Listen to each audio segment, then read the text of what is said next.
Hey, everybody, we're going to go ahead and get started. And I'm not sure if the microphone is working here, but okay, fantastic. So I won't shout into it. My name is Jeff Amerine. I'm the managing director and founder of an entrepreneurial support organization called Startup Junkie Consulting. And I also run a venture capital fund called Counter Capital Partners that has as one of the primary sectors that we invest in supply chain. I've got a little bit of diesel in my blood, because I was a transportation and logistics guy at American Freightways and FedEx Freight on the technology side.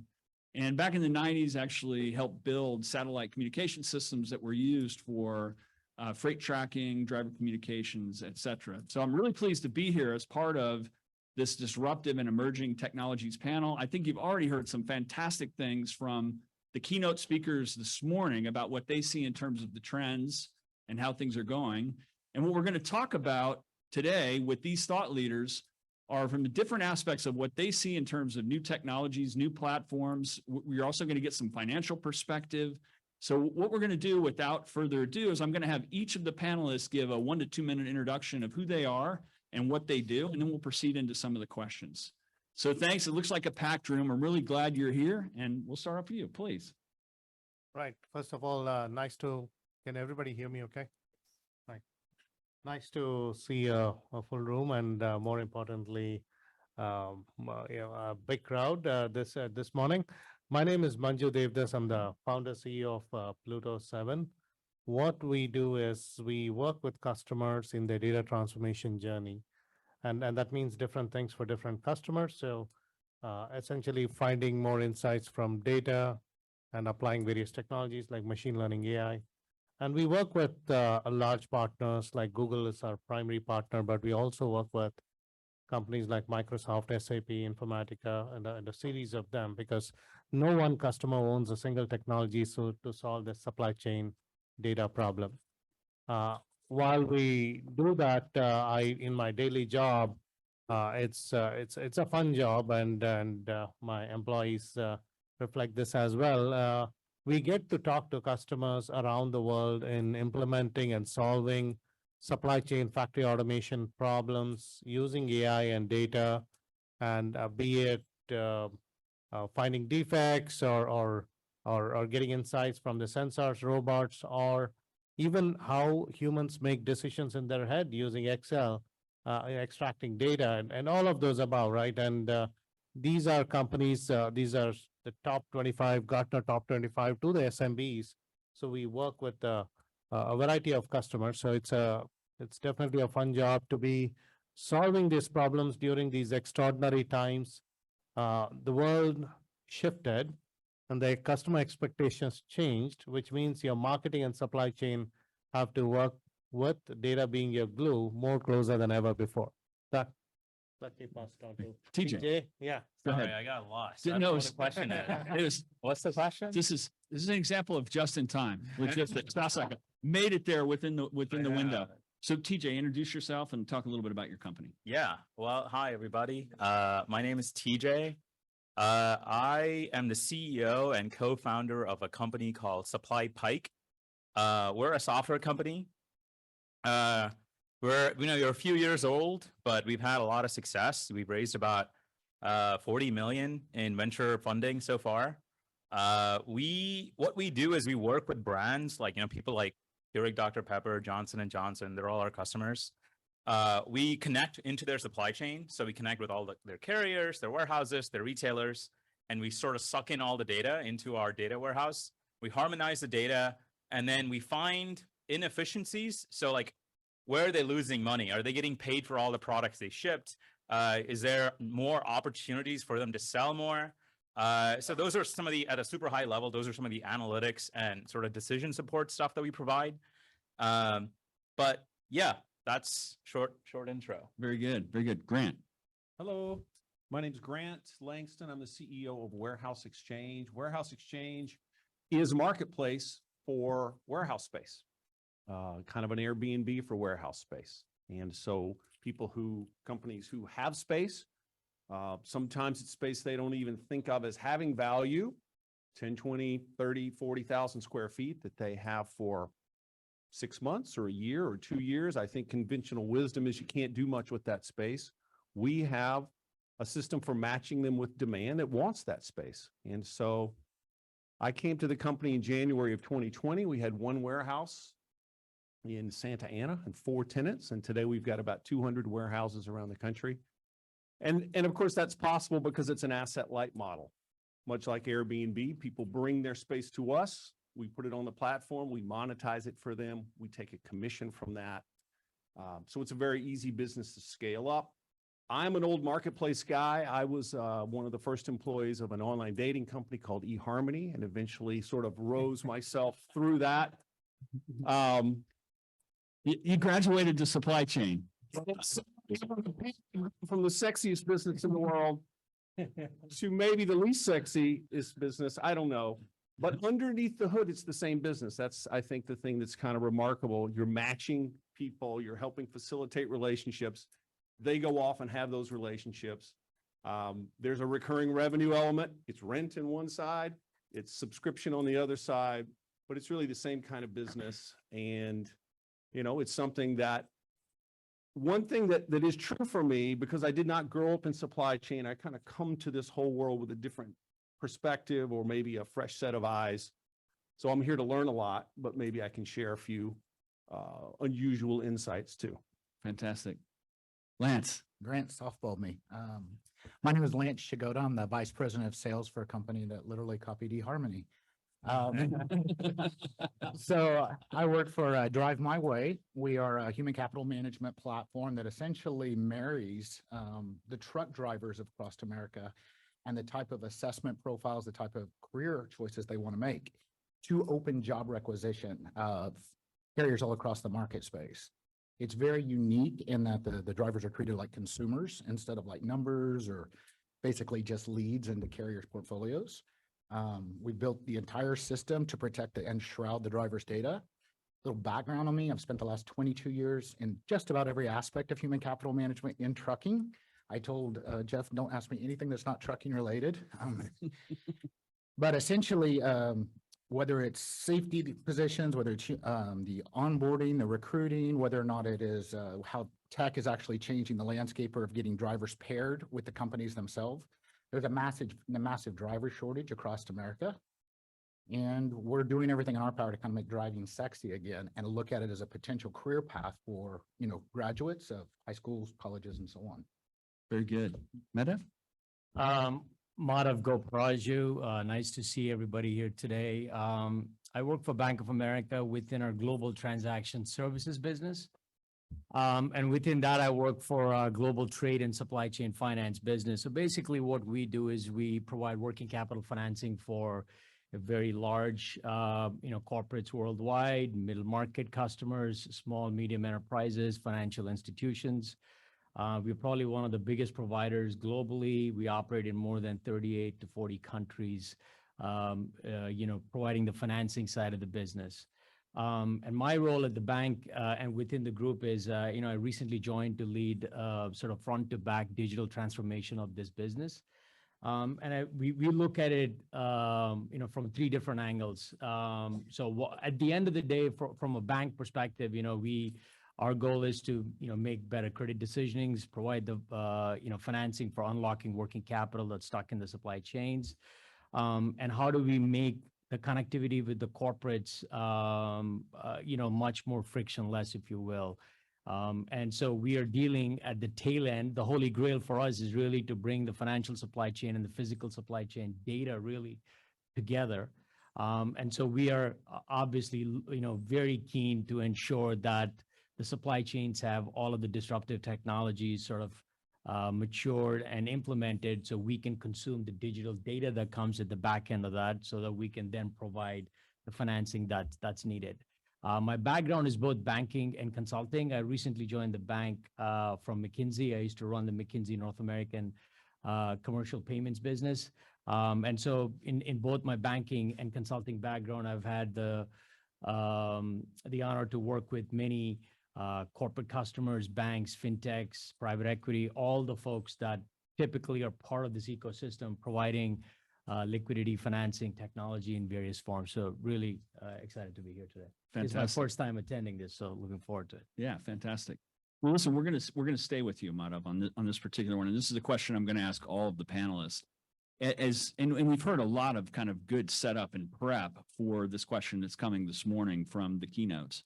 But what do you see as that top technical or business challenge in the supply chain today? If you could pick one or two, what do you see from your seat?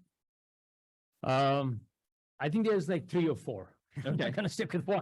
Pick any of those that you want. Yeah. So look, I think the over cliched used word coming out of COVID is really the huge supply chain disruption that is happening, right? So what we hear from any number of our clients globally is they themselves want more supply chain operational resiliency beyond sort of just in time. They themselves are fundamentally digitally transforming their business and the supply networks that they're doing. So the banking partners that they're working with, they want to work with them to figure out the best way to kind of digitally, integrate and provide data in a timely manner. So, that's sort of one of the, top aspects that we see in the market. Second, what we see is a lot of the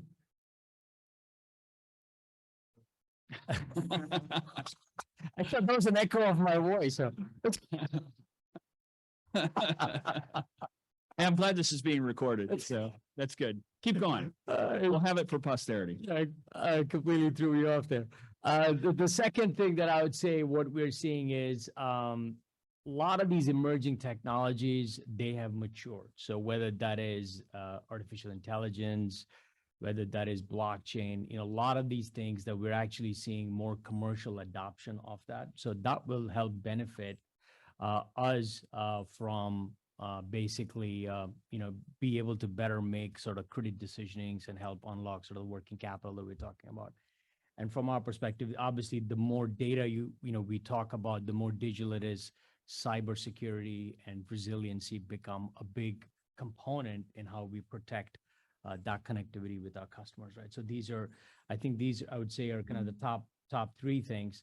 One other thing that I just want to tee up is, I think everybody who's in this space obviously understands when you deal with global supply chains, lots of partners, a lot of jurisdictions, some digital, some manual.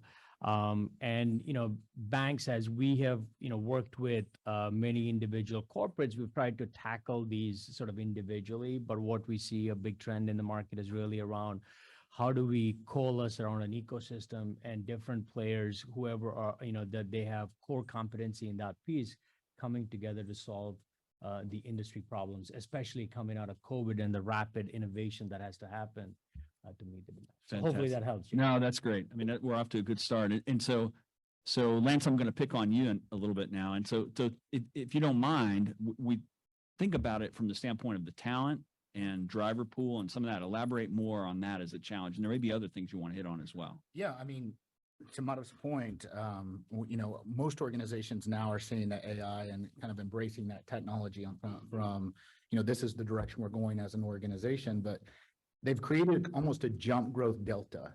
And what I mean by that is AI has to plug into humanity at some point in today's environment. Everybody wants everything to be fully automated. We're not going to be able to do that for some time still. We still have to have that talent that Kirsten from Honeywell was talking about earlier. There's still this huge delta in talent. We still have to program the data repositories and the data aggregation points via having the right talented people coming into this industry. And transportation as a whole, which is kind of my sector, we're seeing less and less people enter into that industry specifically. Everybody's going into the tech world. Everybody wants to be at work in software, and that's fantastic. And how that's applicable to transportation, we want to continue to embrace that. But we still need engineers. We still need train conductors. I mean, these people are still paper-based and still on the rail, to your point earlier. We haven't yet got everybody on the same wavelength that we're all going to be moving to AI and everything's going to be automated. We still need to plug in that talent to make that migration. And that's still what I feel is a multi-year approach. And we have that gap to do. Fantastic. Grant, what do you think? Well, if I were to try to pinpoint some pervasive challenge to the whole space, it's really, for me, about adoption. Right. And I think about that in a conceptual way. If I said to you 10 years ago, hey, a family from France wants to live in the room over your garage for a month. You would go, no, they're not. That's, you would not have made the leap to accept that. Or you're going to get in the car with a stranger and go to the airport. No, I'm not, right? There's a switch that must flip in your head to say, you know what? That's okay. And at the top tier level of a Honeywell, a lot of those conceptual shifts have happened. But if you go below the top tier level of companies and owners of large supply chain assets, that has not happened. Mhm. There's an adoption resistance there that I think is really the biggest challenge of the business. They know there's pain, they know there's need, but sometimes the solutions to them just seem too newfangled to really be appealing. And I think it's an educational lift is really what it is. It's an opportunity for sure, but we've got to get good at helping maybe less sophisticated organizations understand some of these technologies and how it's going to be necessary for them to compete. It's behavior change, right? And Absolutely. it changes in the way people think, and Yeah. behavior changes are always difficult. What do you think? Yeah, just to add upon what the panelists said so far, when we work with customers, our customers broadly are in the same COVID and post-COVID transition, which means fundamentally their customers' expectations change. Think about a CPG company making a beverage, and their customers' expectations are the fashion products or beauty products, and their customers' expectation change during and post. I don't know if you can still call it post-COVID, but as their customers have changed, which means there is a pressure on the marketing, sales, and supply chain to work much more closely. So the problem number one is that the process and the systems and the data are now designed to work more harmoniously than what the end customer would like. So then the second change is, okay, now the employees of these companies, I'm talking about the big beverage manufacturers to an SMB to, we interacted or work with about 400 plus customers worldwide. Now they need to learn these new technologies of the cloud, the AI, and the ML and data science, and so they have to either upgrade the skills of the existing employee or bring new employees. That's the second part of it. The third is which is the fundamental change in the way you do business and the KPIs and all those, because now at least from our lens of what we solve for the customers is we show them, hey, see, you can bring all this data to one place, which means you can run machine learning models, which means you get recommendations, which means you can make better decisions. Now, how does that change the business, whether it's within the supply chain or factory automation? You have to almost go back and rethink the job a person did inspecting a product, or doing a demand forecasting, or combining 4 different data sets in a Excel pivot table and saying, this is the forecast, right? So when you start rethinking that, you fundamentally rethink how your organization operates. When we work alongside with Google, SAP, Microsoft, and typically when the problems are already complex, that's when it goes to them and then it comes to us. And when you're driving these kind of changes, you almost go back like 30 years back when somebody said, I was part of Cisco then, internet will change the way people work, live, and play. And I was like, how can it change all of this? And I was just out of college around that time. And now we see how internet has changed. And now when I heard the same thing around AI about 5 years back, it's like, it's bigger than internet. Now we see why it's bigger than internet and the cascading effect it has on the organizations. That's good. TJ? Yeah, well, I don't know if I can say anything these guys haven't already said yet, but I think like the fundamental problem is chaos, right? Like there's just a lot more chaos now than there was before. Like we got a pandemic, we got a war, we got inflation, we got like trade tensions, and all this stuff makes for like a very unpredictable present. So like it's like I forgot the guy from Honeywell. What's his name? Torsten was talking about this earlier, and he was a great talk. Like it's fundamentally like a supply and demand problem, right? And it's now really, really hard to predict demand. Like we don't know what customers are going to buy. So like how most of the retailers work is that they just look at the past and then they sort of extrapolate from the past. But now it doesn't work anymore. All these like, Lewandowski and all these Holt Winters, those models don't work anymore. So that's like a big problem. And then we have these new angled machine learning problems like programs that can look at the data and sort of look at deep underlying trends. But it's really hard for these models to work too, because it doesn't have a full understanding of the world we live in. Like, how will it possibly know that like a ship would get stuck in a Suez Canal and it's going to cause all these disruptions? There's just no way for it to know. And then that's on the demand side. And then on the supply side, there's also like all these constrictions, like, like just in one executive order, China could shut down all the factories, and that like messes up the entire supply. So it's like there's like so much chaos on both in the supply and demand side that just causes this is a source of all the problems, I think.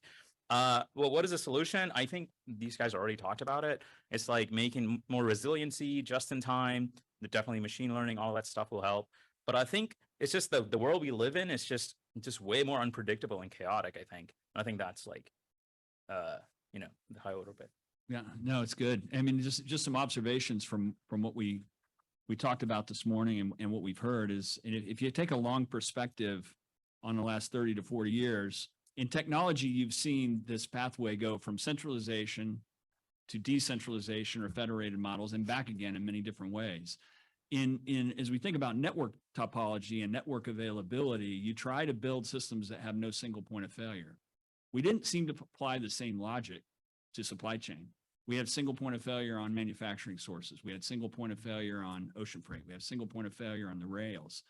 I think that the push that we're seeing for resiliency now is a recognition that you need to have some centralization where you have efficiencies. You need to have distribution so you're not left without sources. And I think all of that realization is not new thinking. It's replaying the same thing that we've seen happen on networks and systems for the 10,000 years of civilization. If you think about it, this is just the latest iteration where we're beginning to realize that some of the stuff that we believed to be black swan events are really not. They'd be characterized what they now call as white rhinos. We had all the indication this stuff was actually going to occur. We just didn't believe it, or we didn't think it would actually manifest. So good conversation to get us kicked off here. The next thing I want to really go, deep on, and we talked a little bit about this, is how do you believe that supply chain companies can best address something we heard multiple speakers this morning talk about, and that's the talent and labor constraints. The fact that we do have a shortage of warehouse talent, we have a shortage of tech talent in many respects as well. We have a shortage of drivers. What should they be thinking about? What should they do? TJ, we'll start with you and go back down the other way. How should supply chain companies be addressing the fact that they have trouble finding people? Talent? Yeah.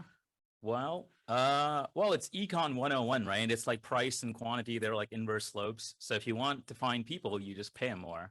But it's not that simple, because it's not sustainable forever, right? Yeah, because it cuts into your margins. The unit economics don't work anymore. So there's a lot of cascading problems with it. But I think like if people during the pandemic have realized that they don't want to do work that doesn't bring them joy, that doesn't give them energy. So they just quit in hordes so they could focus on like the things like the internet sort of enabled that they could do their passion project and make money. So there's like hard to find people to work in supply chain and all the stuff they were talking about. So how do you do it? Well, you sort of make the job attractive for these people. And how you make it attractive is like you automate all the things that should be automated. Anything that's manual and rote tasks should be automated. And then humans can focus on the high value stuff, the strategic stuff, the creative thinking stuff. And that'll automatically attract people because the work is cool, So I think that's one big way of doing it. And couple that with the good culture, right? The culture is everything. Yeah, culture is everything. That's great. Manju, what do you think?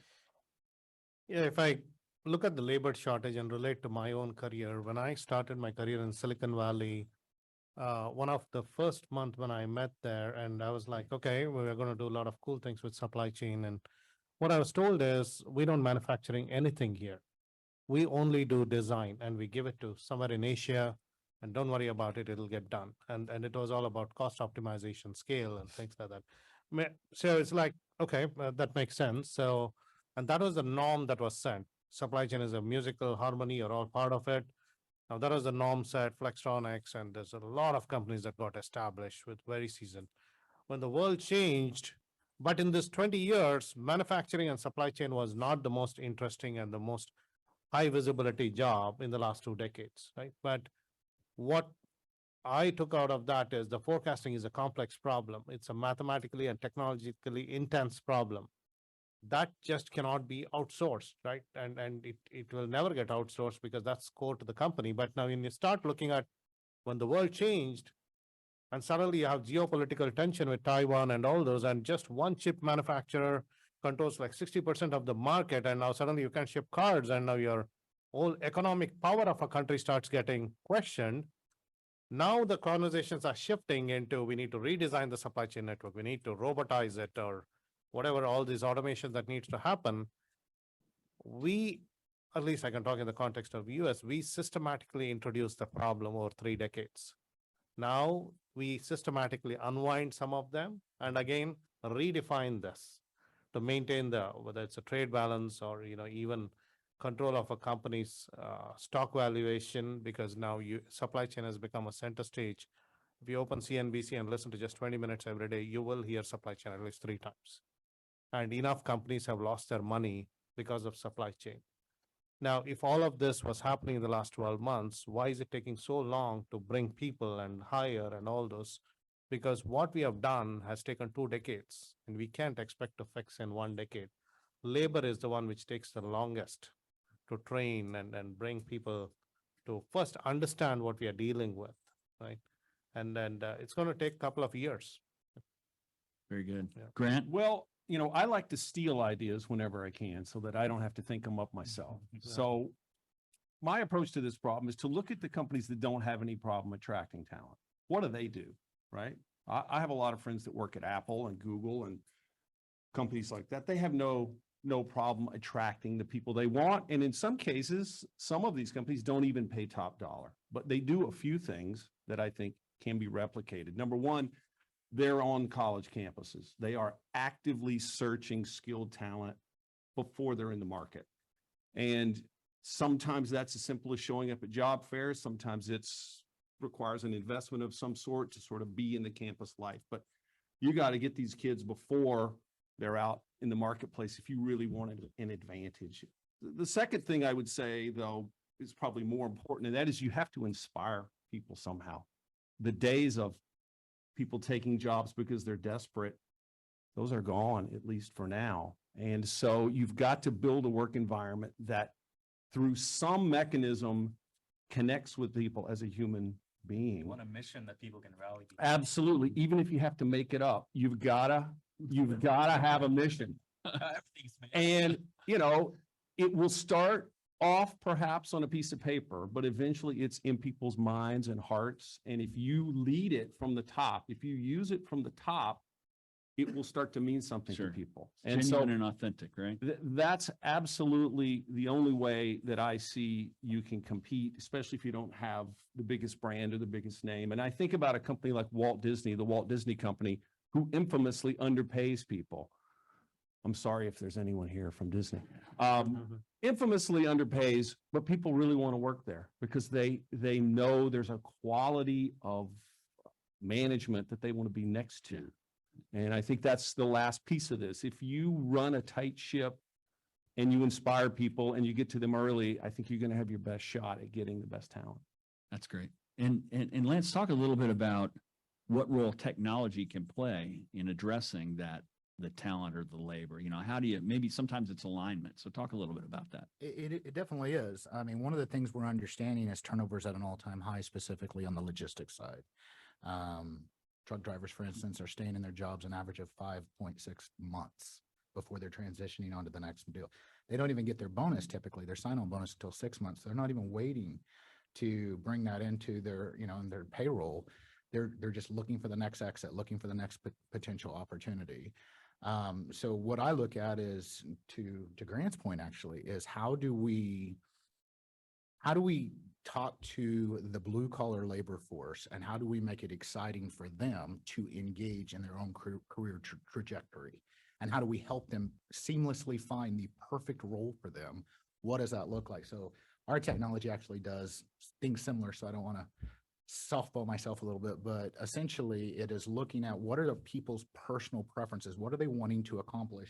Priya and I were actually talking about this earlier, and she had some fantastic questions around this, but essentially I adopt the micro philosophy on this. We've made blue collar jobs extremely unsexy. We've basically demeaned people that we need at the bottom of the supply chain logistic, that you're not successful if you continue to fulfill that role. And that's absolutely not the truth. A young owner operator within 5 years of starting his own company makes in excess of $500,000 profit a year. I mean, that is absolutely a fantastic career to go into. And I don't know a lot of college graduates that are getting that type of return on their investment out of the gate. So it really is in a conjunction working back and forth between tech and giving those type of people the right career trajectory, that they're satisfied, that they feel great about the opportunity they're in, and there's longevity on the back end of that to reduce the overall turnover. Because we're not, I think it was Manju said, we're not, it takes forever to train somebody in that skill set. But you bring the technology to align the culture of the carrier with the preferences and the desired culture of the driver, right? I mean, that's some of the really interesting part of that, which should reduce churn in the long run. We step away from corporate culture, Yeah. and we specifically look at the data set of the job requisition data. So how our system functionally works on the back end is we allow the driver to go in and say, this is the type of route I want. Here's how much time I want to spend with my family. Here's the type of pay I want. And it's just like a dating market. They go in with some false expectations out of the gate. You're saying there might be some catfish going on. Very common problem. So essentially, 10-year-old photo. they do. They go in and they load in exactly what they're looking for, and then after they don't get any matches, they backpedal a little bit and they start to have more realistic expectations of what the market looks like. And as they open up their mind to career trajectories, they match with additional job requisition and open opportunities. But instead of trying to sell a company like Apple or I don't care, BNSF or, JB Hunt, we attack it entirely different. We look at the data set that resides within the job requisition data. What's the pay scale? What is this person hauling? Is this something they have an experience in? Are they going to feel comfortable bumping docks? Are they going to feel comfortable unloading the truck? Do they have a back issue? Or is that something that's going to keep them from driving flatbed? And all of that's taken into consideration when we score that candidate to that specific role. Like I said, we kind of remove the company from it and get rid of the emotional distress about, are we matching to a company? Sure. Does this person's talent pool match this data set specifically? And we're seeing that it's dramatically reducing turnover when a driver says, I'm happy in my current career because it fits me as a person. Gotcha. And you spent time at McKinsey, you're now at the bank, what, from the standpoint of having a consulting background and kind of the macro big picture view, what do you think?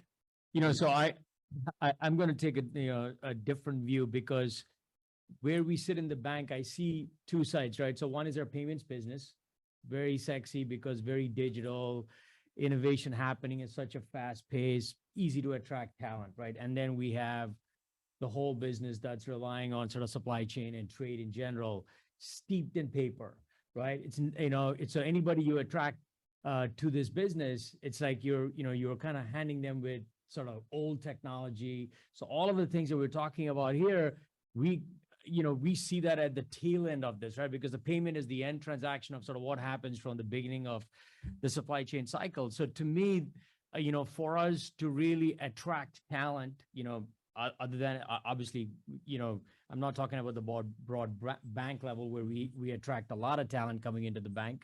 It's really how do we adapt these technologies into our business at a much faster clip so that we can attract the talent so they feel excited about coming in and not say, hey, you got to look at these 1,000 pieces of paper because we're looking at it obviously from, fraud perspective, cyber perspective, sort of credit perspective. And a lot of those things can become very much sexy, if you will, if you adapt the AI technologies, all of the technologies that sort of we're talking about.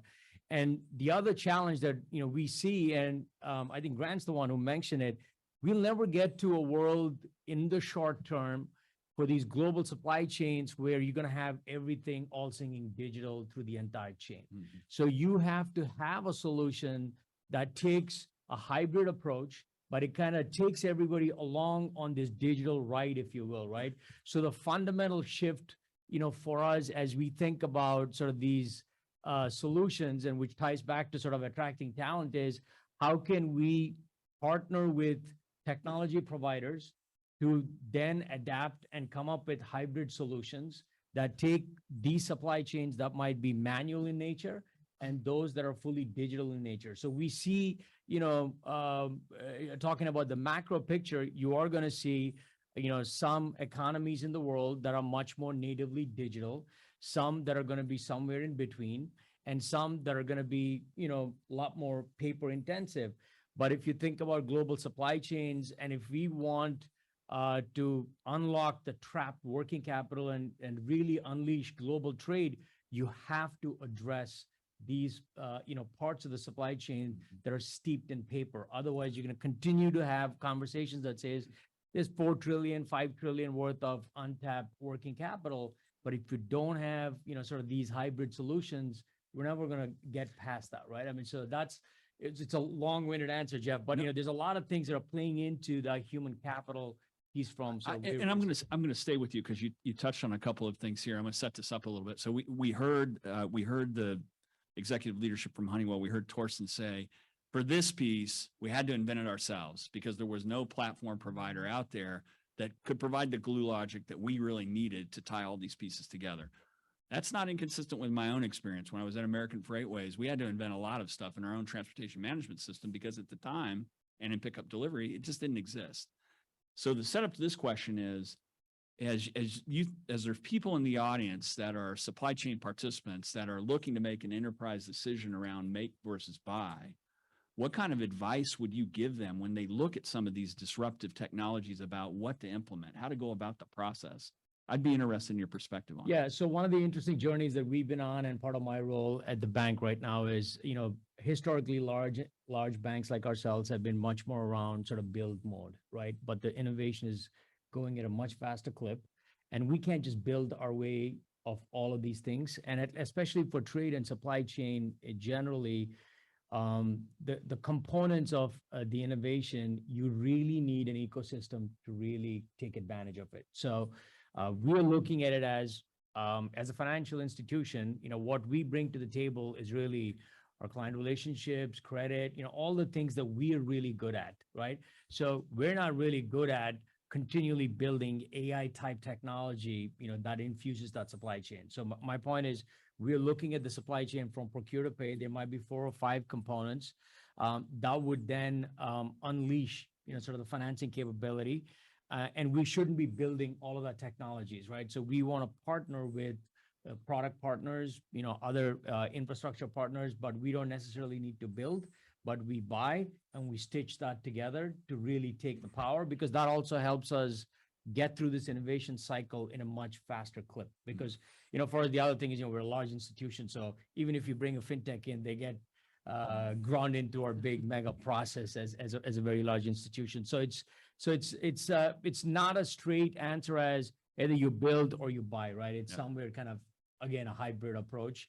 But we're definitely looking more at how do we build a coalition of the willing in this ecosystem. But based upon having a good value justification, right? Right. I mean, you're not doing technology for the sake of technology. It's either got to drive revenues or reduce costs. That's right. So, blockchain and DLT have been a panacea for any number of supply chain trade conferences that I've sort of attended, right? Everybody's talked about, hey, you have so many supply chain network partners. If they go on one sort of network, it should be, fairly easy. But then when it comes to practicality, a lot of these supply chains are global. There's different jurisdictions. Yeah. Not everybody is on the chain, and it immediately falls apart from a commercial perspective. So the way we've now sort of approaching this is, again, you have to go back to that hybrid approach. So the suppliers that are not all digital, we have to have a technology solution where we can ingest all that paper, digitize that, drive that into the network, and then the rest can stay on the DLT network on who can go. But if you don't do that adoption, you'll never have full adoption of the entire network, right? So that's, one example of how we're looking at it. Very good. TJ, skip over to you now. What do you think about that? This idea of what should supply chain operators think about, or people's supply chain participants when they're thinking about an enterprise solution, a disruptive enterprise we're on the other side of that because we're selling you're a platform provider, right? Yeah, we're selling, and we have to sort of tackle it from the other side. So like the thing we do have to tackle is the build versus buy that he was talking about, which is like, do you really want, I mean, if you had infinite time and infinite resources, you can build everything, but you should really focus on what you're good at. What is your unique secret sauce that you bring to the world, and focus on that and delegate everything else. So it's kind of how we think about build versus buy. And then when we're like selling software, like the most common things that we hear is like, you know, when an enterprise is evaluating a software company, they want to make sure that they're going to be around. Like if you're a startup, like, are you going to be around for like 5 years, 6 years when my company is growing? So like, because startups are very volatile. So we dealt with a lot of this in the early stages. We're a little bit more mature now, so we don't have to deal with it as much. So it's one thing. The other thing is support. Like once we buy your software, are you going to be there to help us in times of need? So things to consider are things like NPS score, which is Net Promoter Score, which is like all of your existing customers, how many of them recommend your product? You know, you want to make sure that the NPS score is high. And then if you get into like the really mature companies, like the really like Fortune 500, Fortune 50 companies, they really care about controls because they're trusting you with a lot of sensitive data, right? You got all their shipping data, you got their pricing data. That stuff in the wrong hands could be like really bad for them. So do you have controls in place around security? Do you have controls in place around policies and procedures? And how we deal with it is that we have a third party come in and audit us, like just go comb through all of our stuff and give us a seal of approval. So stuff like SOC 2 certificates are really good. And then I guess the last thing would be like scalability. Like, you know, servicing a $5 million customer is like really different than servicing a $500 million customer. So do they have the scale, both in the software side and the people side, to accommodate a much larger customer? So like you're sort of pattern matching, right? Like do they have other customers who look like me that they already service? So those are some at a high level, you know. Yeah, very good. Very good. Manju, I know you're in the platform game as well. Talk about that. Put yourself in the perspective of your customers. How should they think about it when they're making decisions about what to buy? Yeah, well, I make the comment. I also see one of our customers, Christine here, right? So she can tell about the real experience she's going through. But what's important here is when you look at these technologies, right? When you take mainframe and client server and then internet and now the AI or data driven, whatever you call the next 20 years, every 20 years, the engineering methodology is changed. And when you change this debate of build versus buy, every time it came back, and there's a debate, is it build versus buy? Typically what our customers ask for, and they don't necessarily say it in this way, I want to be able to get insights from data like the way Google does. I want to be able to run my supply chain efficiently like Amazon or even better. Now, did either of these companies go and buy software? No, they built it.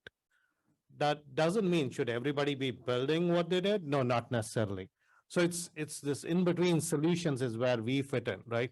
So you bring in this Google, Microsoft platform capabilities, then you have these buy softwares like SAP, Oracle, Microsoft, ERPs, because they all serve different purposes. So on one side, these are system of record companies where you still need them.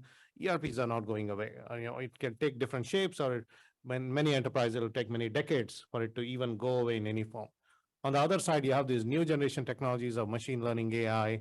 We're just scratching the surface. Now the customers are looking at setting up what I'll call it central intelligence.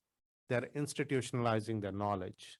People rotate, they carry their experience, you know, like when 10 years, when somebody has worked in forecasting, there's a lot of inherent knowledge in their head. How do you centralize it? It's through these capabilities, right? So while for even a given single problem, there most likely will not be a clear build or buy. If you look at forecasting, for example, 80% of the companies use Excel in spite of buying all kinds of software. Why? If every build product was great when it's sold, then there should be no Excel.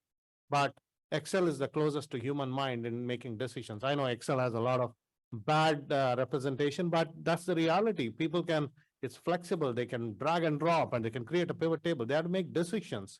At the end of the day, these solutions will converge. Everything has its place. There is a build, there is a buy, there's something in between too. Yeah.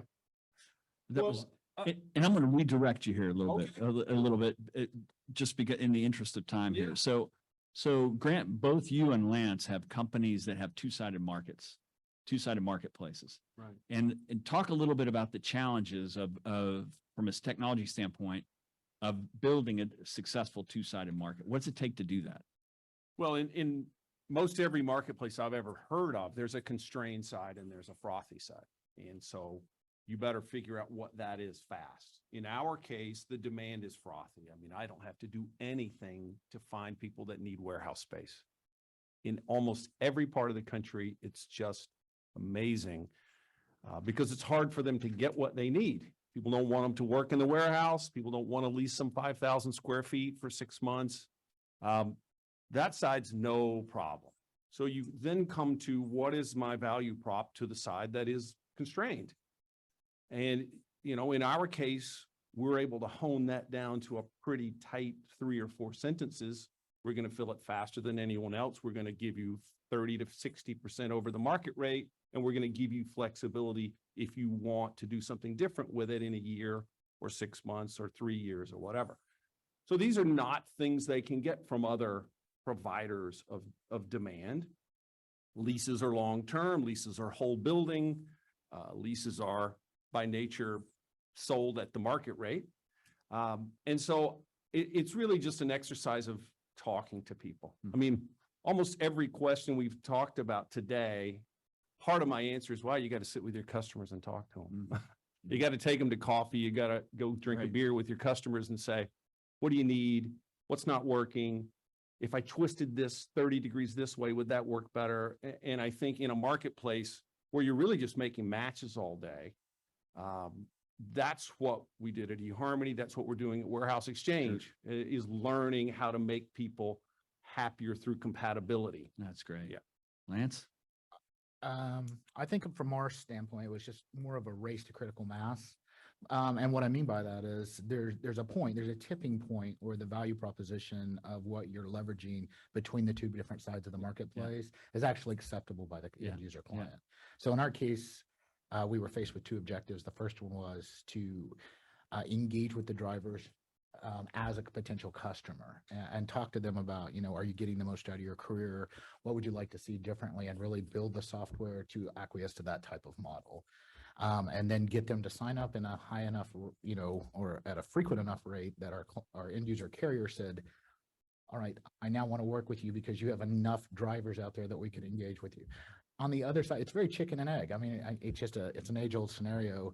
If you don't have the carriers, then the drivers are going to leave because like you can't place them in jobs. And if you don't have the drivers, nobody's going to buy your SaaS model. So in ours, it was really working in a very gradual setup. And then once we hit critical mass and we could go to market and really build the testimonials of what that looked like, that's when we started seeing this unprecedented growth. So it's being patient and slowly building up both sides of it. It's got to go stepwise, right? And then once you have those testimonials and you have those actual client experiences, then you can allow both sides to kind of come up equally, if you know what I mean. Gotcha. So we're going to allow some time for audience questions, but I've got one more. This is the crystal ball part of the show here. So, and we'll start at the end there with you, Madhav. It's cloudy. It's not good supply chain visibility, right? Think about the one thing that you've seen in the last 3 to 6 months that you're most excited about in terms of a disruptive technology from anywhere as it relates to supply chain. What's that sort of one thing where you say that could be a big game changer? And I know that's hard because I've got like 50 buzzwords that we've already heard this morning used, but what's the one thing that's got you most excited? It's machine learning for us, because the end product of that is digital data for us, because that data drives insights, decisions, all of the things we've been talking about, right? And so the reason we're excited about is, you know, how do we take that to scale through the entire chain and take the huge amounts of paper that we are the recipient of. You know, one is to drive not just sort of efficiencies into the process, but also drive sort of future decision making through these insights. And deploying that at a truly scale for us is a massive undertaking, because we're in so many countries and the scale at which we sort of operate. So it's not new technology in the sense that it's been emerging for the last, you know, but, you know, for us in the space that we're operating, you know, being able to deploy this, you know, at the level that we want to, you know, helps us. Yeah. Perfect. Lance, what's the most exciting thing you've seen? Doesn't have to be with your company, just the most exciting thing you've seen out in space. I think it's the remote-based drone piloting of autonomous vehicles versus entirely AI-driven vehicles. And the reason why is the safety subjectifications of what you run into with both of those spectrums showed to be a far distance from each other. And they really encourage a future human workforce. Yeah. When you're talking about remote piloting of autonomous vehicles versus totally autonomous vehicles. And it doesn't have to be 1-to-1 either. It could It be like doesn't. 1 to 10, 1 to 50, whatever. I mean, there can be controls where you can do multiple. Right? Yeah, I was extremely excited because it's not going to have that inverse effect on the human workforce. You know, I'm a big Musk fan. He's always like, you know, where's this going to transitory and where's this going to have replacement factor and where's this going to be more transition? And I see that, you know, the remote pilot, you know, our current video game players sitting in, you know, in the basement right now are going to be absolutely fantastic remote pilots for this type of software. Yeah, I think Elon's a little worried about when they become self-aware. Yeah. Right? Are we getting close to time? About 3 minutes. Okay, so I want to continue the lightning round on one thing you're most excited about. For me, it's got to be machine learning. Okay. I mean, the thing that people, I don't think understand is that as a person running a platform, I get to see what you're doing on my platform. I get to see the choices you're making. I know more about what you want than you know about what you want. And I can then take that information and provide you a better experience. That's so is, I mean, the next generation, are you going to merge with eHarmony and actually get people in the supply chain to, I mean, it could work, right? Let's talk after. All right. Within machine learning and AI, one of the sub technologies, video intelligence.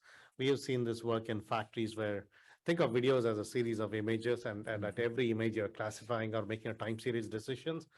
When we switch the workflow to work with the video, the kind of decision, just capturing the video and letting various machine learning models work together, it was almost magical to our customers, right? It's life is in motion. And what you can do with video intelligence AI is quite fascinating. You stole mine. I'm gonna elaborate on that a little bit. Okay, I got 1 minute. So yeah, I definitely agree that machine learning is going to be like the big thing, but machine learning is definitely like a tool, right? But what do you apply it on? The underlying problem that we see at Supplypike is that there is no single version of the truth. Like people can't agree on what actually happened on the supply chain. The retailer says one thing, the warehouse says one thing, the carrier says another thing. So I feel like one of the big things is like, how do you come to a consensus on truth off the supply chain? And then sort of applying to stuff like machine learning and all that stuff on it to uncover trends. So I think that's kind of what we're betting on. Very good. There's so many that we could talk about, but I'll give you one to think about that I think is really interesting. So for 25 years, we've been talking about beyond the barcode. Believe it or not, in a lot of logistics, you've got pallet level visibility. You have no idea really what's on that pallet, as an example. RFID was supposed to solve all that. It doesn't, right? And so computer vision coupled with AI will allow you to get to the point where I think we can actually move beyond the barcode and get box level or item level visibility throughout the supply chain. And that will be amazing because at the end of the day in the supply chain, you want the freight to arrive on time, damage-free, and everything that you ordered. If we can figure out how to use visual information, video, and AI, I think that could be a huge game changer, as well as many of the rest of these things. I think we're just about out of time. So we're at, right? So rather than open it up, here's, I'm going to allow you to mob the panel right afterwards. Rather than open it up for questions, find these smart folks during the course of the summit and have one-on-ones with them. Talk to them about what they're doing and get their perspectives. Thanks for all of you showing up and attending and paying attention to what we're doing. Really glad to be here and look forward to talking with all of you. Thank you very much.